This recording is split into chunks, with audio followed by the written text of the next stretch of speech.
Hello, welcome back once again in the series of Hindu law. इससे पहले वाले lecture में मैंने कुछ डेफिनेशंस डिस्कस की थी सेक्शन 3 की, और कुछ डेफिनेशंस अभी हमारी रह गई थी। तो आज के वीडियो में हम सेक्शन 3 का क्लॉज है जिसमें सपिंदर रिलेशनशिप के बारे में बात होती है, उसके बारे में मैं डिस्कस करूंगी। ये डेफिनेशन इंपॉर्टेंट तो है ही, साथ में समझने थोड़ी टिपिकल भी है, इसलिए मैंने इसको अलग से लिया है। इस डेफिनेशन को समझने से पहले हम इसमें जो कुछ इंपॉर्टेंट वर्ड्स यूज किए गए हैं उनको समझेंगे। जिन वर्ड्स को मैं समझाने वाली हूँ उनको मैंने इस वीडियो में अंडरलाइन कर दिया है।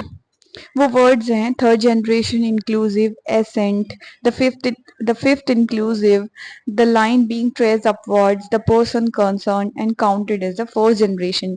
तो इन वर्ड्स को हम वन बाय वन समझते हैं जिससे हमारी डेफिनेशन एकदम क्लियर हो जाएगी। जिसमें सबसे पहला वर्ड आता है थर्ड जनरेशन। डेफिनेशन कहती है Sapinda relationship with reference to any person extend as far as the third generation inclusive in the line of ascent through the mother। तो सबसे पहली बात, इसमें जो वर्ड है एसेंट, उसका मतलब क्या है?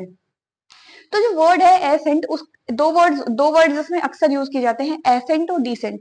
तो एसेंट का मतलब होता है हमारे पूर्वज, हम जब अपने एंसेस्टर्स की बात कर रहे हैं, यानी जब हम सपिंदर रिलेशनशिप देखते हैं तो हम अपने उसमें एसेंडेंट्स देखते हैं। इसमें कह रहा है third line inclusive in the line of accent through the mother, यानी अगर हम मदर की साइड से अपना सपिंदर रिलेशनशिप देखेंगे तो उसमें थर्ड जनरेशन देखनी होगी और इंक्लूसिव देखनी होगी। इंक्लूसिव मतलब जिस पर्सन के बारे में बात हो रही है, फॉर एग्जाम्पल मेरे बारे में बात हो रही है, तो अगर मैं अपनी मदर के साइड से सपिंदर रिलेशनशिप देख रही हूँ तो 3 जनरेशन मुझे देखनी होगी, और इंक्लूसिव मुझे इंक्लूड करके, यानी जो मैं हूं मैं फर्स्ट जनरेशन कहलाऊंगी।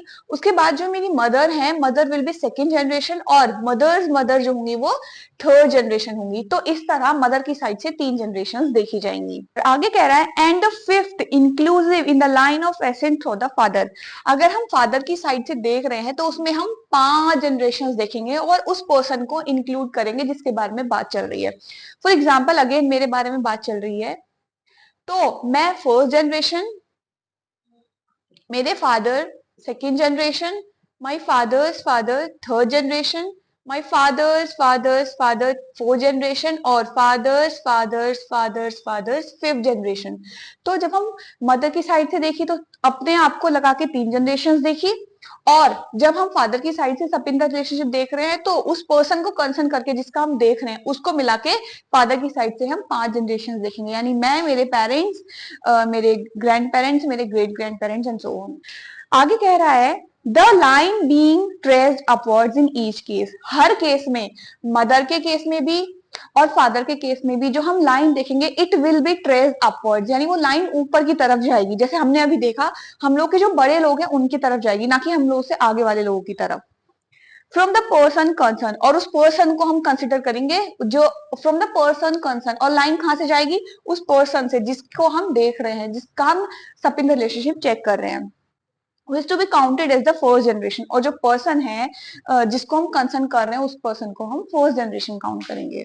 ओके, तो ये थी सपिंग रिलेशनशिप की डेफिनेशन। आगे इसका क्लोज टू कहता है two persons are said to be sapindas of each other. दो पर्सन को कहा जाएगा कि वो एक दूसरे के सपिंदा रखते हैं। इसमें 2 चीजें दी गई हैं, if one is a lineal ascendant of other, और if they have a common lineal ascendant. इन दोनों का मतलब मैं बताती हूँ। कह रहा है अगर 2 पर्सन है, फॉर एग्जाम्पल ए और बी, 2 लोग हैं, one is a lineal ascendant of other, तो जो ए है वो बी का कोई लीनियर असेंडेंट लगता है।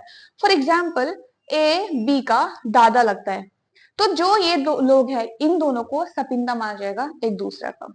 दूसरा पॉइंट कहता है if they have a common lineal ascendant. अगर 2 लोग हैं और उनके जो लीनियर असेंडेंट है वो कॉमन है, फॉर एग्जाम्पल ए है और बी है, तो जो इनके दादा या परदादा हैं वो दोनों के एक ही हैं, उन दोनों के 2 पर्सन के कॉमन लीनियर असेंडेंट हैं, तो उन दोनों को माना जाएगा कि ये दोनों जो हैं they are in sapinda relationship to each other. तो ये है सेक्शन 3 क्लॉज एफ का सब क्लॉज सेकंड।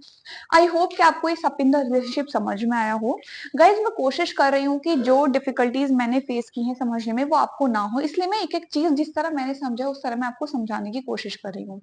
अगर आपको सपिंदर रिलेशनशिप समझ में आया हो, do let me know in the comment section please. Subscribe to this channel. Thank you so much.